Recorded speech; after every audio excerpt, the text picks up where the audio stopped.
Now we're looking at how to complete the form on production input labor.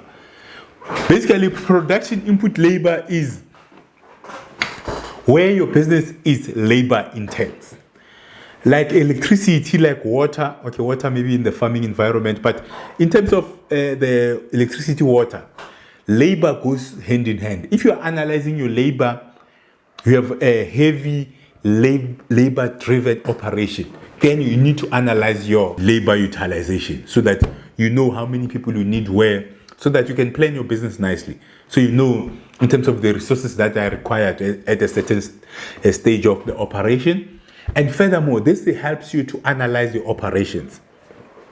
It helps you to understand how many people are required at each stage of your production process. So this now is not only for completing the business plan, but it gives you an idea in terms of labor that you're going to require as a business to operate.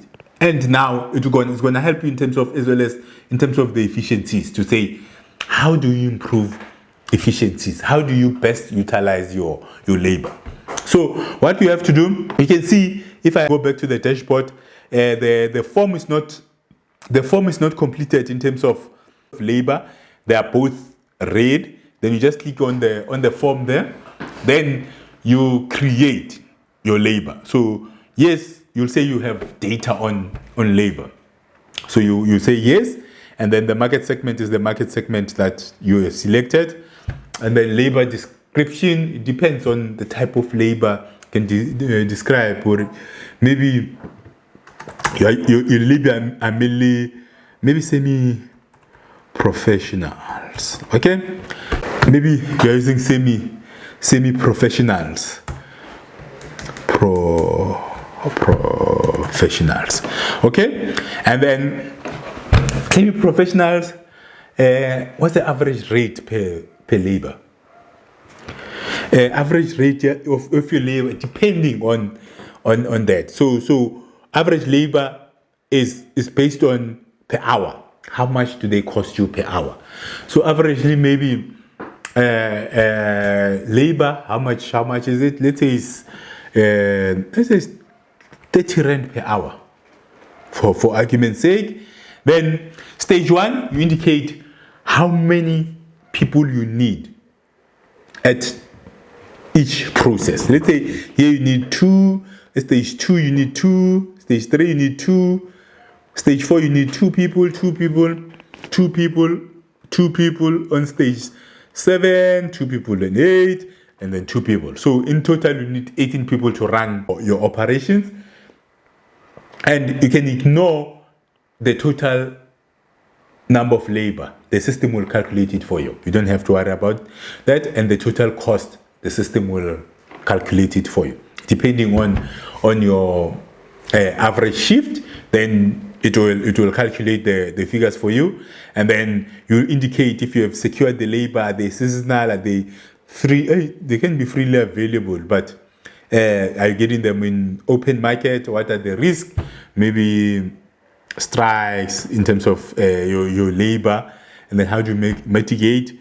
Pay them well,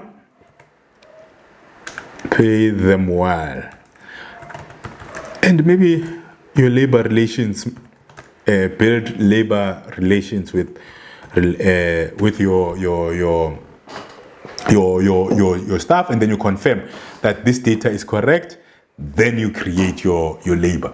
So now total number of labor is 18. It shows there, and the data is confirmed. So here you need to identify the labor that you need. It's very important for this form. And to edit or delete, if you made a mistake, you can delete it, or you can click edit. Okay, now when you edit, you just click on edit. Then you can change whatever that you want to change. Let's say our rate is, we decided they went on strike, and then we wanted to give them a little bit more rate, and then they say they are overworked, so we increase labor on stage 1, and then on stage 2 we give them extra labor because they are complaining that we are overworking them based on the system and the operation. Then once you change that, then you update. You can see that now the total number is being updated, and the data is confirmed. But I mean, if you made a mistake or you decided no, labor is not key to your operations, so you don't need a lot of labor to operate, then you can delete the data. So once you deleted the data, then you say, no, it's not important. Then you close. Then you just create it like that. It doesn't have any data, but you have created it, and then you confirm that you created a zero-sum labor operations, so that the app can know that you've looked at the labor, you've decided not to analyze it per each production stage. But in summary, labor is just for, not just, but labor in certain operations, it becomes critical. So you need to know how many people you need and where you're going to find them. You need to know the rate. You need to analyze them per process to make sure that you understand the operating process, and you can look at the opportunities where you can be efficient. And you split them over a period of your not a period, but over your operations, because you're supposed to break down your operations according to the level of different stages, and then you allocate labor, production labor on each stage, and then you give it your rate, and as well the total cost of the labor will be calculated based on what you've done in your operations. Are you running a 8-hour shift? Are you running a 2 shifts? Or depending on the structure of your operation or the planned structure of your operation, then the labor cost will be calculated accordingly.